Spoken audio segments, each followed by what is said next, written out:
এমবিস kitchen থেকে আপনাদের সবাইকে স্বাগতম জানাইছি। আজকে আপনাদেরকে তৈরি করে দেখাবো আইসক্রিম রেসিপি। আসুন দেখে নিই কীভাবে বানাতে হয়। তালের আইসক্রিম বানানোর জন্য আমি হাফ কাপ তালের রস নিয়ে নিছি। আমি 1 বছর আগে জাল করে রাখছিলাম সংরক্ষণ করে তালের রসটা। দেখুন চিনি বেশি দেওয়ার জন্যে এই যে দলা পাকিয়ে গেছে চিনিটা। দেখুন এখন পর্যন্ত কি সুন্দরভাবে আছে। আমি তালের রসের মধ্যে 1 লিটার দুধ দিয়ে দিছি। দুধটা আগে থেকে জাল করে আমি ঘন করে নিয়ে নিয়েছিলাম। 1/4 কাপ আমি মিল্ক পাউডার দিয়ে দিছি দুধটা ঘন করার জন্যে। আগে থেকেও জাল করে আমি ঘন করে নিয়ে নিছি, ভালোভাবে মিশিয়ে নিছি। এখন আমি 2 চা চামচ কর্নফ্লোর দিয়ে দিছি, ভালোভাবে আমি মিশিয়ে নিছি। একটি হ্যান্ড গ্যাস দিয়ে এরকম করে মিশিয়ে নিচ্ছি। এখন সবগুলো উপকরণ আমার মিশানো হয়ে গেছে, গ্যাসে তুলে দিছি, গ্যাসটা অন করে দিয়ে দিছি।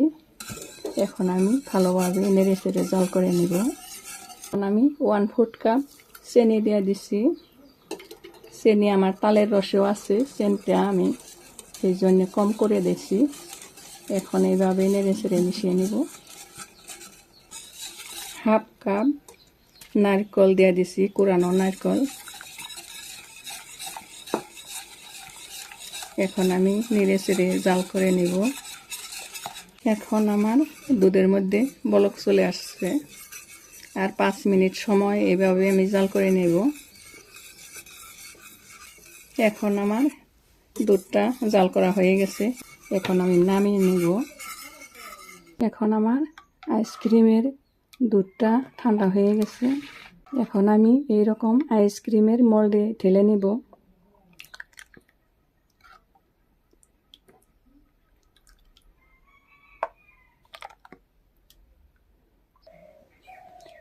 আইসক্রিমের মোল্ডে ঢালা হয়ে গেছে।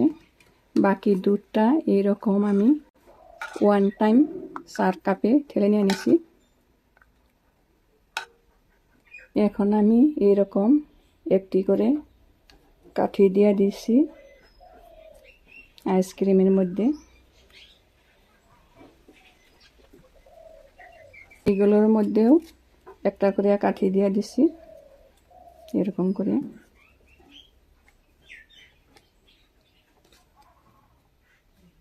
এখন আমি সারা রাতের জন্য আইস বক্সে রেখে দিব ফ্রিজে। ফিরে আসছি পরের দিন। তালের আইসক্রিমগুলো হয়ে গেছে, পেপারটা সরিয়ে নিছি। এখন আইসক্রিমগুলো বাইর করে নিয়ে নিছি।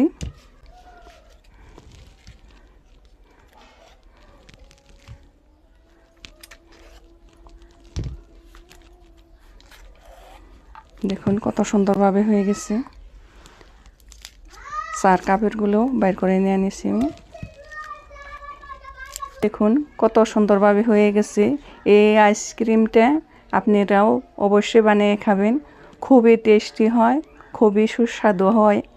এরকম সহজ রেসিপি পেতে আমার চ্যানেলটা সাবস্ক্রাইব করুন, লাইক করুন, কমেন্ট করুন, বন্ধুবান্ধব সবার সাথে শেয়ার করুন। ভিডিওটা দেখার জন্য ধন্যবাদ।